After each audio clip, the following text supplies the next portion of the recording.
1, bang! What's going on, guys? Dan with Mad Nasty Trapping. Oh, and I'm back. I just figured I'd come on here and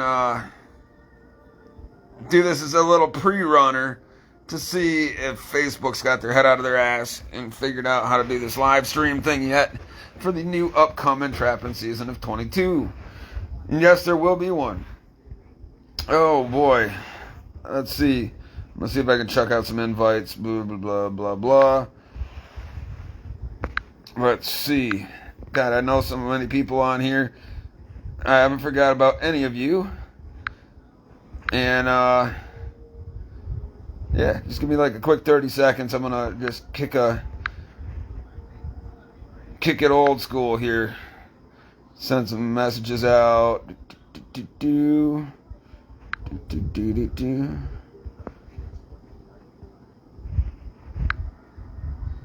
And as I do this more often,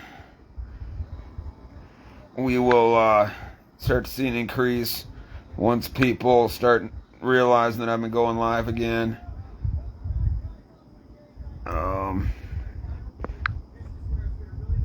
God, man. I remember every name on my list here. Alright. This will get us started. I got 3 viewers. Bam, bam, bam, bam, bam. Send out invites and share this broadcast. Alright, so let's go from the beginning again. Now that people are jumping up in here. 3, 2, 1, bang. Dan with Mad Nasty Trapping. Coming back for a preseason of 2022 trapping season. And it's going to be off the chain. But everybody wants to know what the hell happened to Mad Nasty last year. And I am going to get into that very, very shortly. First things first, though, guys. YouTube channel Mad Nasty Trapping is still up. Go check out the YouTube channel Mad Nasty Trapping. There will be new videos posted starting very soon. So make sure, just double check, because I know YouTube likes to fuck everybody over and like take you off the subscriber list. Just go back onto my YouTube channel, Mad Nasty Trapping. Just make sure that subscribe button's hit and you have that notification bell turned on. Wouldn't want to miss any episodes. Follow up on some of the old broadcasts, some of the old episodes. I was going through some of them this evening, and they're pretty badass, dude. I have forgotten. Woo woo! Ronnie Thompson back in the house. Man, everybody coming back in. Ain't nobody forgot about me. All right, so last season. Are you guys ready? I'll try to do the short and sweet of it. I got a lot of information to go through tonight, and just kind of freestyling. I don't have a list of shit. But last season, it was my full intention to go and run a full live on the trap line last season. Didn't really happen, you guys know. But we got 5 viewers in here. Hello, everybody. There's a big reason why I disappeared towards the end of the season. Okay? Man, I was probably about halfway through the season. I totally disappeared. And it was because Mad Nasty Trapping was awaiting a court date. So, let's skip back a little bit. Because I did have a run-in with the DNR. A little disagreement, a little not seeing it the way that it actually happened. So, the scenario that plays out is I had my trap lines out, done it the same way for like the last 5 or 6 years, you know, on the side of the roads, state land, public property. I had my line all set. In the first month of the trapping season, I was catch, running one of the best seasons I ever had. Still with the technical difficulties and all that bullshit, and obviously not posting videos up as often as I probably should have, and I apologize. But my catch count was going great. I'm at work. My next door neighbor at my old house, my next door neighbor drops me a phone call and says, I know you moved out of here a while ago, but is there any reason why like a bounty hunter or somebody would be looking for you? I says, no. And he goes, police officer? I go, no. He goes, DNR officer maybe? Says, I don't think so, but fuck it. I'll give him a call. So, and I see everybody coming up in the room. Hang in there. All right? I'm explaining right now why last season went to hell. So, my next door neighbor, he says, DNR, cops, anybody looking for you? I says, I don't think so. But, being preemptive and curious, I called up the DNR and I says, by the way, guys, is there any reason why a DNR officer might be going and knocking on the door of my old house? Which the old house owner has a Ring doorbell, which is how it all came about. And the DNR says, I don't know. Let's follow up and find out. We'll give you a call back. So I gave him my name and number and blah, blah, blah. The officer calls me back. And he goes, yeah, we are looking for you. I says, oh, really? What for? And he goes, give me your address and I'll come over, meet up with you on your time. I mean, he was pretty cool about it, actually, but come over on your time and we'll discuss what the situation at hand is. This is no problem.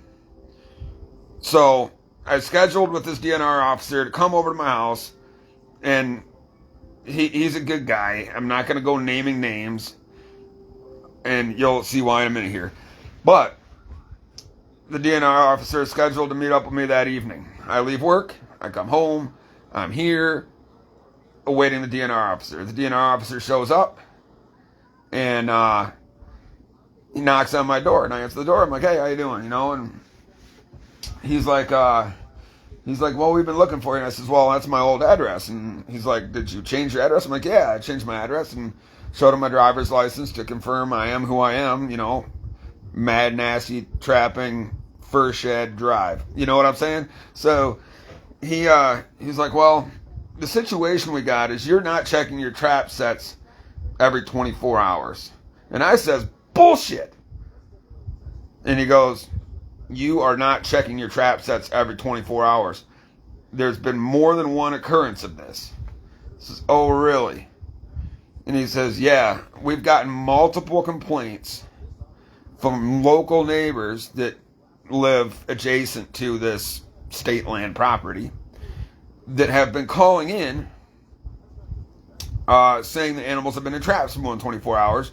So they went out, the DNR went out, and they've been watching my trap line. Okay? And I says, that's impossible. And they go, it's not impossible. We know you've missed days on the line. And I says, I'm not so sure about that. Here is the situation as it is. When I leave work, before I even go home, I go straight from work, run my trap line, take my catch, reset, rebait, and come home every night, religiously. And if I perchance have a flat tire, or if something were to happen, a kid was to be sick, or a vehicle breakdown, or whatever it might be, I have in place a backup system, as you guys all should. Learn from me, all right? Just mental notes, guys.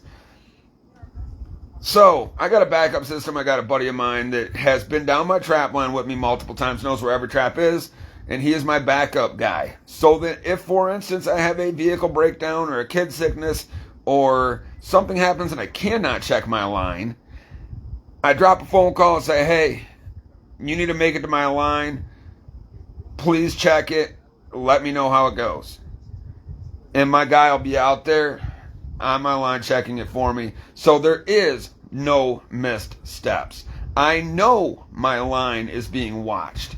My line is not hidden. It's very visible. You guys see me on live on the trap line. How I hop out my vehicle. They're like 20 yards off the roadsides. I got bright green bucket sets and footholds, and they're marked with reflective sticks and shit. Everybody in the world knows the traps are there. So DNR had a disagreement with me and said that no, you are not being factual, Mad Nasty. You have not checked your trap sets. I says, well, I don't know what to tell you, because I do it every time when I get out of work. So, in doing so, he wrote me out a ticket, and at that point said, at that point when he wrote me the ticket, he says, I'm not shutting down your season, but you need to check your trap sets every 24 hours. All right, so I took this ticket, and I knew I was going to go and take it to court. Came inside the house, sat down, and went, what the hell? If anybody follows the rules on the trap line, I'm excessive about it.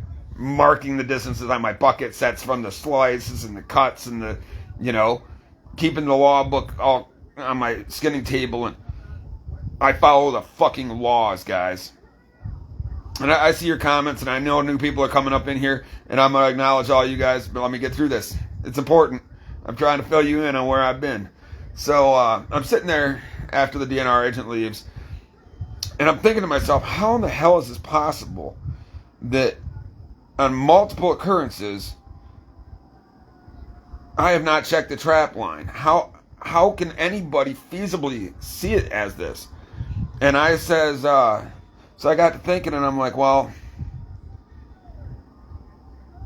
if in a scenario such as this, on a Monday evening, I place a trap out in the woods. I bait it, I set it at 6 o'clock in the evening on a Monday night.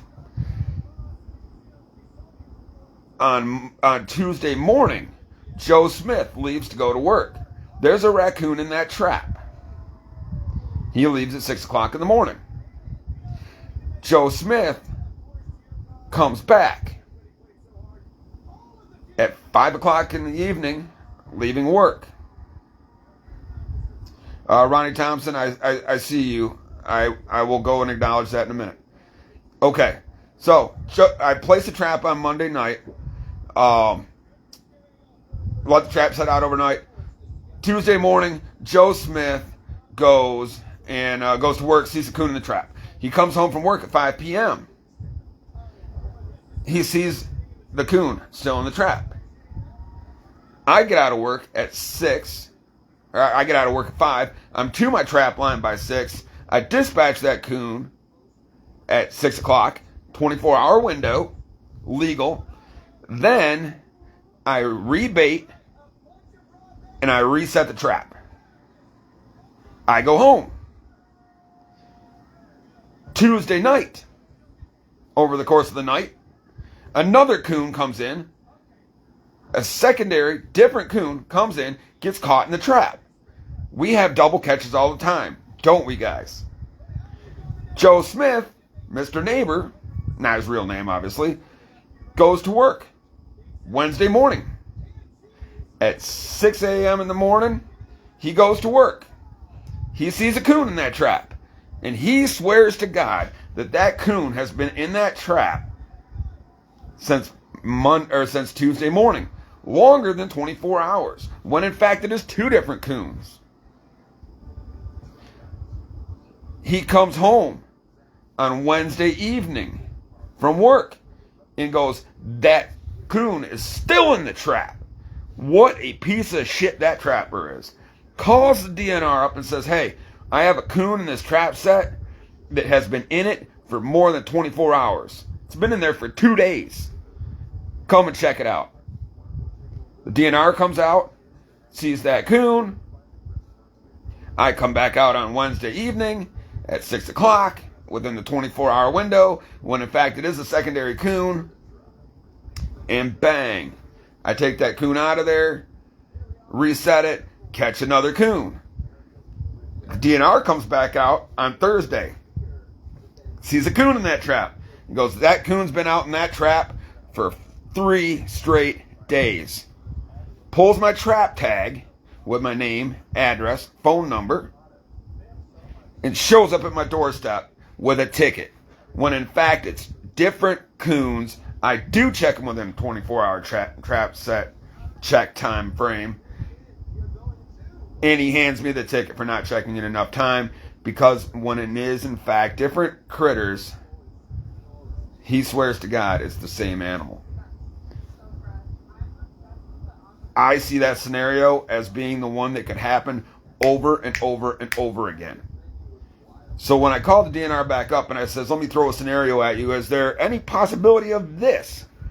And he goes, absolutely not. We photograph the animals. Now, when you're talking coons and possums, in my opinion, and I've trapped a lot, you guys see me trap a lot of coons and possums.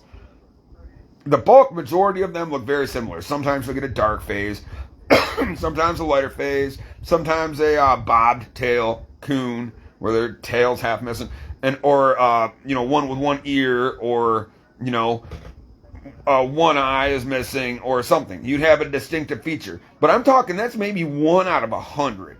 The chances of that are so fucking slim, it's insane. But I threw the scenario out there at Joe Smith in the multiple days and the multiple catches. The DNR says absolutely not. We photograph everything in those traps. The only way to dispute it is going to court. I was like, the fuck.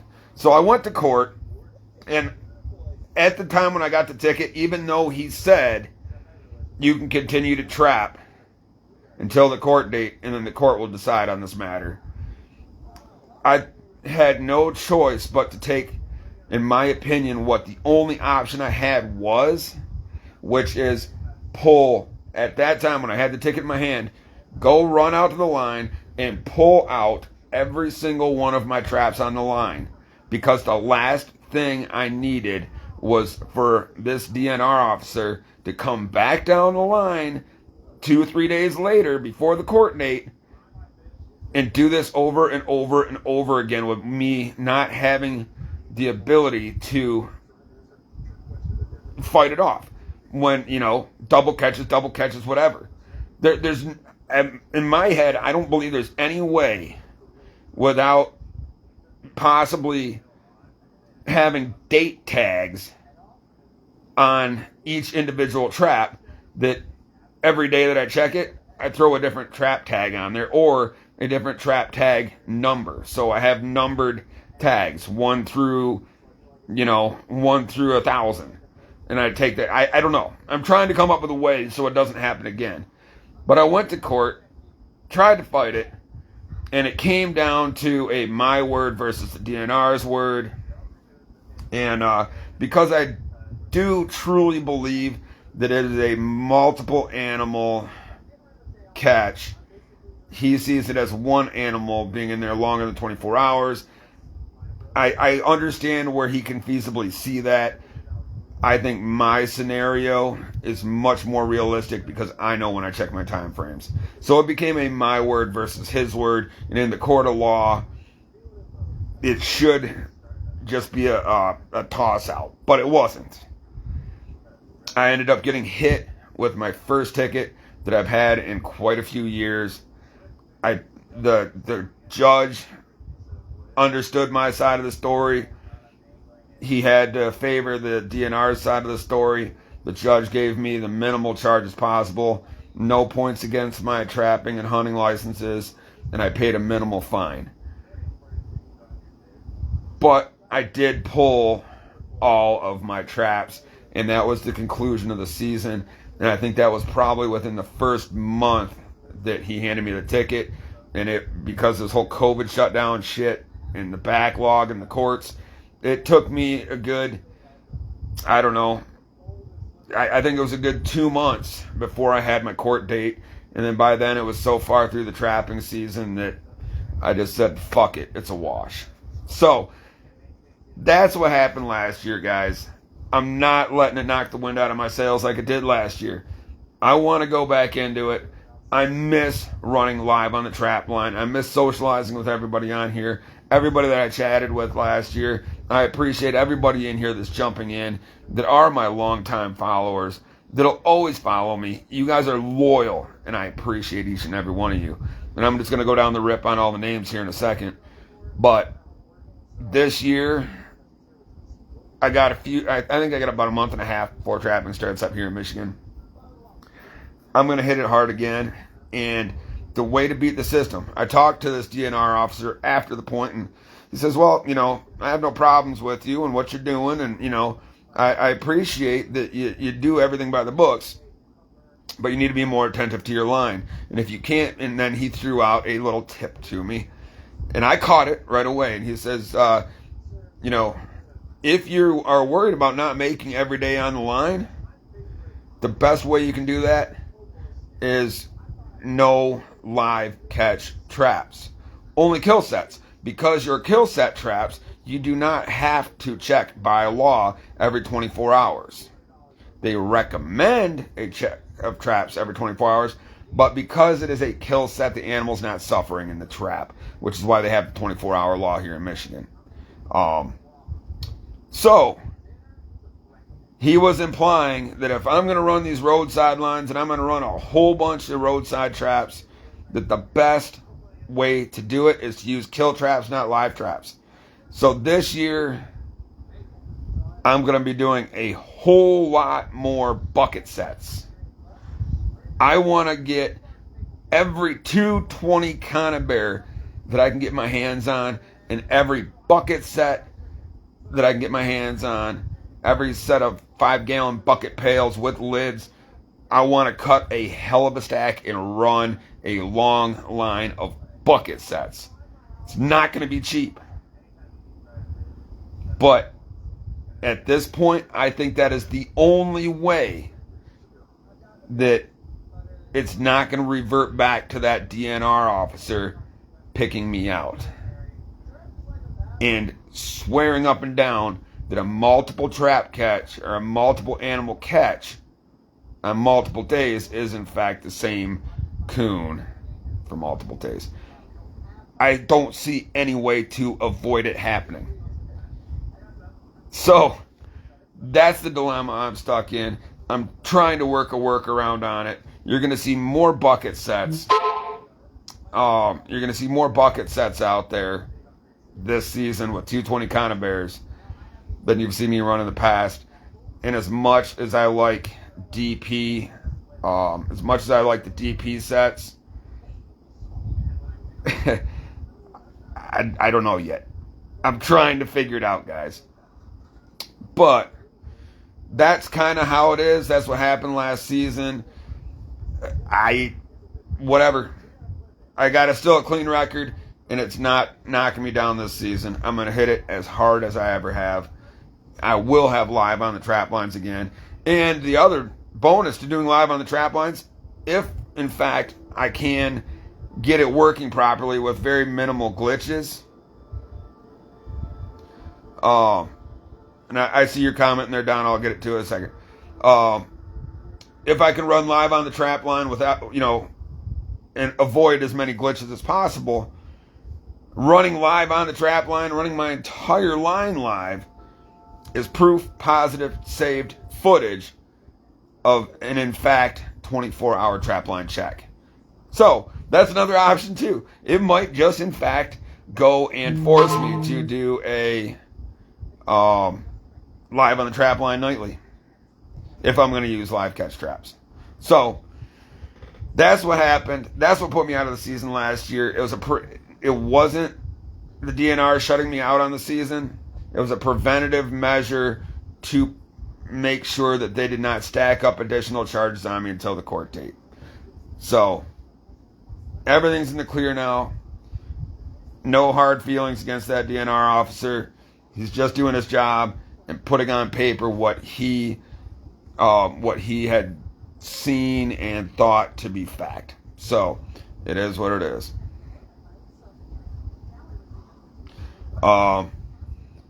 But yeah, that's how that goes. So I see a whole lot of old school names on here and a whole lot of new freshies on here. Let me see if I can. Holy shit, there's a lot of people on here. Okay.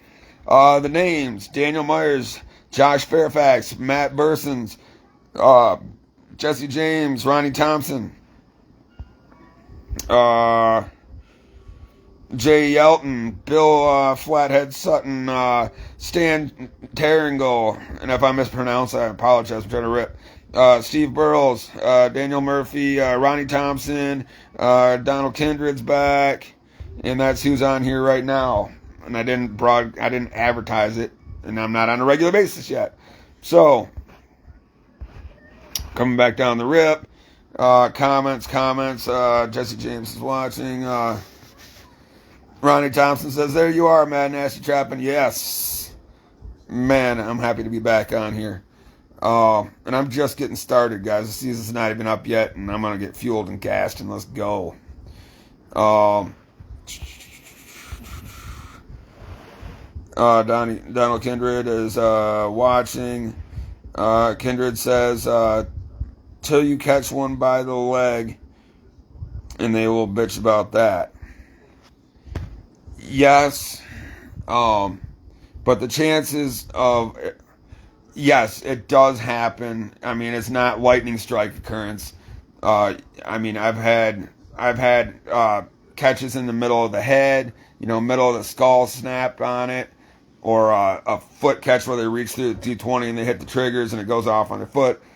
I've had it too. So there is a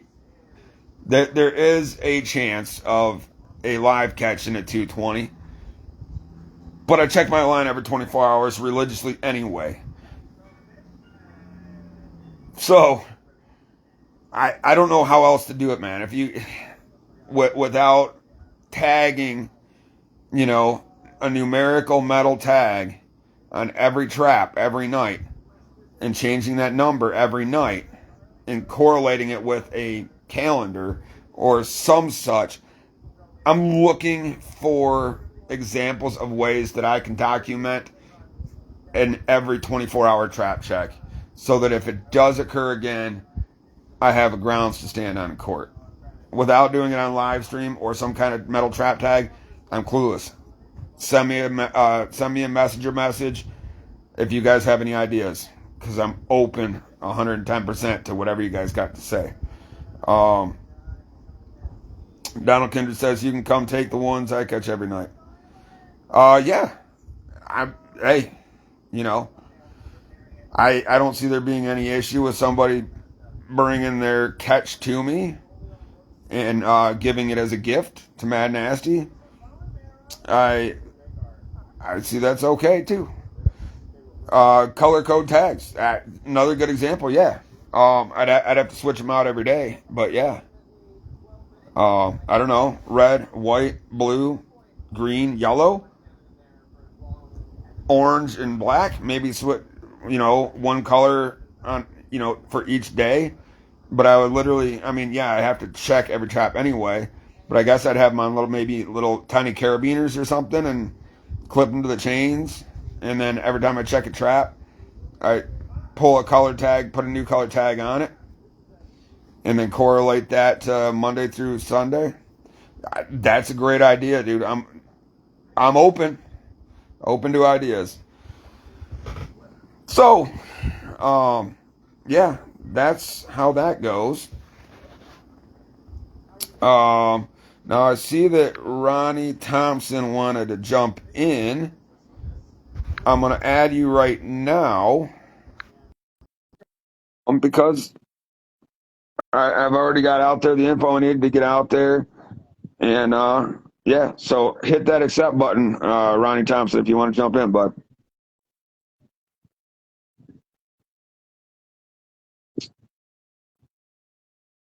Woo! Stanley Dingus up in the house. What up, buddy?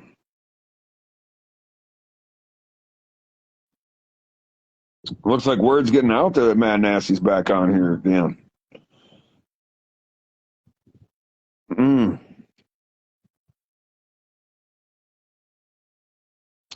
Two colors, one each day. Okay, so if I had a black tag and a white tag, if I had a black tag and I tagged them all with black tags, and then the next day I tag them all with the white tags, and then the next day, yeah, to switch them back and forth. Okay, oh, yeah, I could do it that way, or I mean, I guess I could do it with 7 different colors and then coordinate. Red is Monday, blue is Tuesday, yellow is Wednesday, etc. And then have that, on a calendar with just marker dots. I mean, I guess you could do it that way too.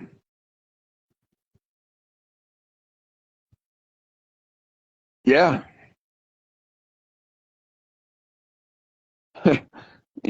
Or I just stopped trapping roadside state land. Fuck. Oh, God damn it. I don't know. Um, but yeah, let's see. Stanley Dingus is up in here, says, what's up? Uh, yeah. All right, Don. I mean, or maybe multiple different ways that I figure out how to do it just to, you know, make it very apparent that I check every 24 hours. I don't know. Maybe the marker sticks on the roadside or something, you know, um, have a run of yellow marker sticks and then have a run of orange marker sticks. And then every day just fucking boom, boom, boom, boom, my trap marker sticks, swap them out every day. That would be easy too. Oh, don't get me wrong, Don. I don't just trap state land. I trap private property as well. Um, but with the amount of traps that I run and the short window of time I have in which to check them, roadside trapping is, because of being a single father with the kids and the time constraints, but wanting to run a large line, roadside trapping is the best option I have for uh, easily checking that many traps in a short time frame. So, yeah. Or I could just get off the coon and possums gig, and I know I can catch a lot of those, and it makes for you know good entertaining live stream videos nightly. I could get off the coon and possums, and I could go for you know uh, fox and coyotes, but yeah, I would have less catch numbers on the lines, and it would make for a less entertaining nightly live stream. So, or I scale back and only run a live stream every Friday at 5 or something. I don't know. We still got time before the season. I still got a lot of thinking to do on how I want to get this going. But I do appreciate the suggestions you've given me, Don, and I will look into them. Ronnie Thompson says, take a picture of the coon. The camera should show time and date and location.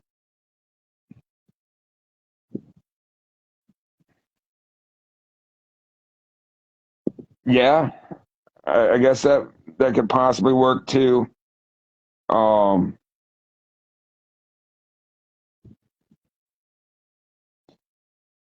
yeah, yeah, that would make for you know a good photo album at the end of the year too. Um, a photograph of every a date and time stamp would be a good ledger as well, or a good log. If I had photos of every catch that I have with a date and time stamp on it, at the end of the season, I can even print them all out and put them all in a photo album, and that would be the memories of that trapping season. I like that idea. It's probably not a standalone idea, Ronnie, but I like that idea of having the actual pictures in hand. Um, Another message coming in from Don. Don says he's replying to the other message above of take a picture of the coon with the camera, time, date, and location. Kindred also says with color tags shows every other day. That is what I'm talking about. An easy setup, double measure. Any way that I can continue to stack it in my favor, the better. Yeah, and now I'm starting to understand more, Don, of why, yeah, two colors, especially in that instance where I'm taking photos of the catch with a date and time stamp on it and a picture of the whatever. Yeah, and then it shows the tag. Yeah, that makes it really feasible with the two colors and less complicated. For sure. Um, Ronnie, now that I know you're still watching on here, did you want to beam in on here to have discussion? I tried to beam you in, and you did not accept it. So I'm just curious. Um, I think somebody else wanted to beam in.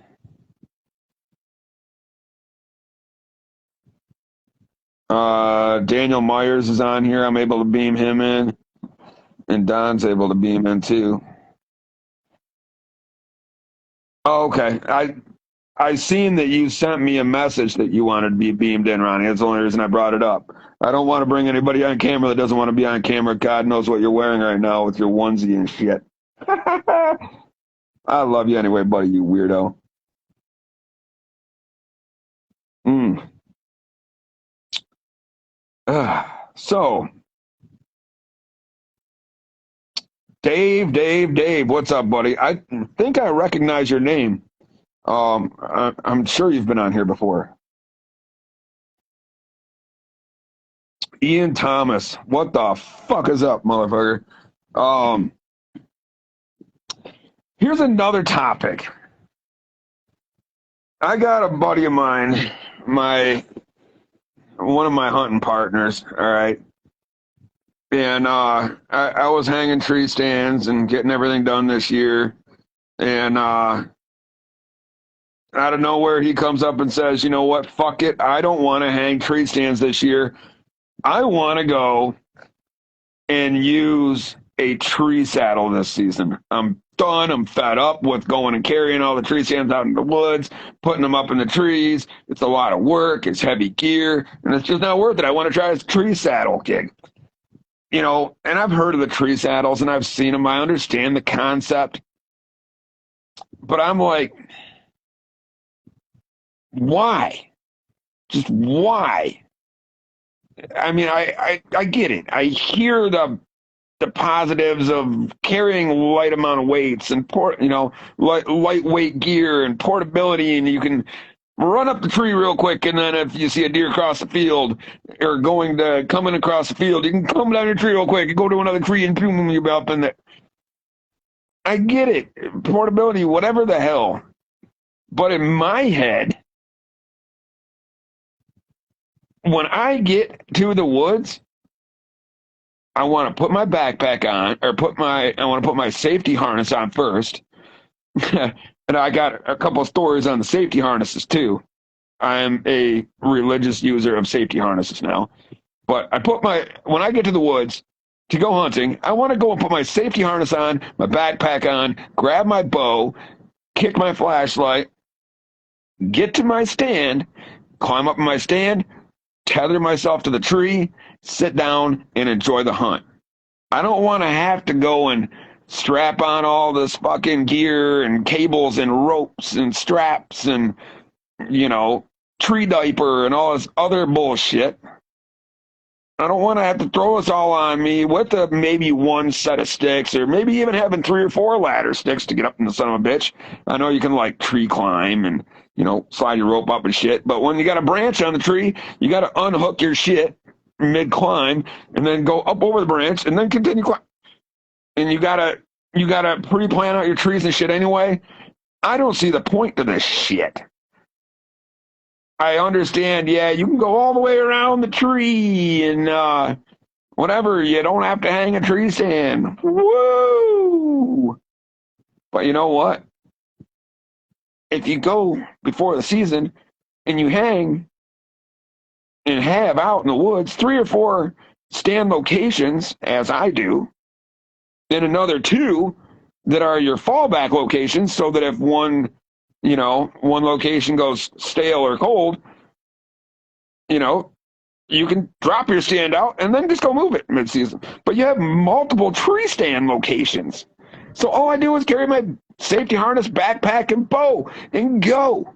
I don't have to worry about climbing trees and cinching on ropes and shit. I don't know. But he's gung-ho on it, and I say, dude, you got 4 tree stands.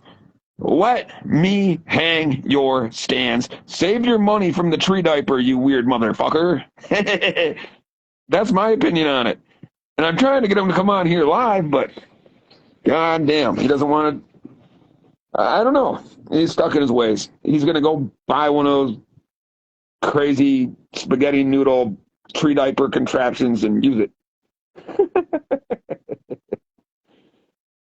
Oh, I don't understand the boy, but he's my hunting partner. So hey, whatever you want to do, buddy, live it up. Go spend $700 on spaghetti noodles and tree diaper. Fuck you. Let's see how you do this season. I'll be curious to see if he gives it up within the first 2 times he goes out. And then I'll still get stuck hanging his 4 tree stands for him. Fuck. So let me read some of the comments coming in here. But yeah, Ian Thomas is watching, not doing shit, just chilling. Ryan Thompson says, have a great night at 62. Mornings come fast. Have a good evening, Ronnie Thompson. It's good to see you still alive and doing well and back on my broadcast lives. Keep watching, man. I'm going to make it a whole lot more frequent. Dave says, fuck that tree saddle hunting. Donald Kinder says, I got 2 climbers you can use, but only if you hunt private. Don't want them stolen. No, like I said, Don, I've got 1, 2, 3, 4. I've got 4 tree stand. I got 4 tree stands up currently right now with cameraman stands offset at a 90 right above them. So I have in the woods right now 8 tree stands, 4 locations, and then I have 2 fallback locations that if one of those locations gets stale and one of my fallback locations becomes hot, I can drop a stand out of one of my other 4 locations, move it right over, and within 2 or 3 hours, boom, I can have it set up and totally ready to go in one of my backup locations, if need be. So I definitely appreciate the generosity there, Don. I will keep that in mind if it comes up where I would, use a climber. But I got 4 locations with 4, I got 4 setups already out there with cameraman stands above them, and I'm ready to rock. I'm definitely ready to rock on this season. Just lock them on the ground, or just lock them to the tree and then leave them on the ground till you come back to hunt. Yeah. Oh yeah. Dude, I got no issues with anybody using the climber stands. I mean, climber stands are a great way to do stuff too, and they are portable. No question about it. When it comes to this saddle hunting thing, one of my main things that my buddy likes about it is, who hasn't bought one yet, but is considering buying one of these tree saddles, is that it's lightweight, it's portable, and even with the climber stands, you still got to have your wide stand when you're going through brush and crap, and the weight of it, the bulkiness, the factor. He just wants to throw on the tree diaper, his spaghetti noodle straps, and fucking walk out there. I get it. The mobility and the portability, I get it. But if you do enough pre-scouting and you got locations already picked out, there should be no reason, for the most part, to flip up your spot mid-season. There shouldn't be. And it should be not a big deal to throw your tree stand off the ground, throw your tree stand on the ground, drop your sticks, gather it up, and move it 150 yards and hunt it the next day. I don't understand the concept of it. I think it's goofy, but I'm stuck in my ways, and I've been a tree stand hunter since day one. I don't like ground blinds. People like portable ground blinds. They come in, they fold up, go right in a bag, and you can carry them on your back. I don't get it. But, hey, some people like ground blind hunting. Portability, mobility, fucking put it up anywhere, take it right back down, don't disturb the woods, whatever. I don't know. What else? I've only got 1 viewer in here right now. Probably time I wrap it up. I got a couple other topics, but I'll save that for another day, I guess. So, to everybody that tuned into this broadcast, I just want to say thank you. And, you know, for continuing to follow my Facebook page. Please go back on the YouTube channel, Mad Nasty Trapping. Make sure that both your subscribe and your notification bell are still, in fact, lit up, and you are getting those messages when I post new videos. YouTube likes to go and remove those for whatever reason. So double check, hit the subscribe, hit the notification bell on YouTube, and share this live stream. Watch some of my prior videos, and let's get excited about the new upcoming season, because I will be here again. And you will see me again sooner than you think.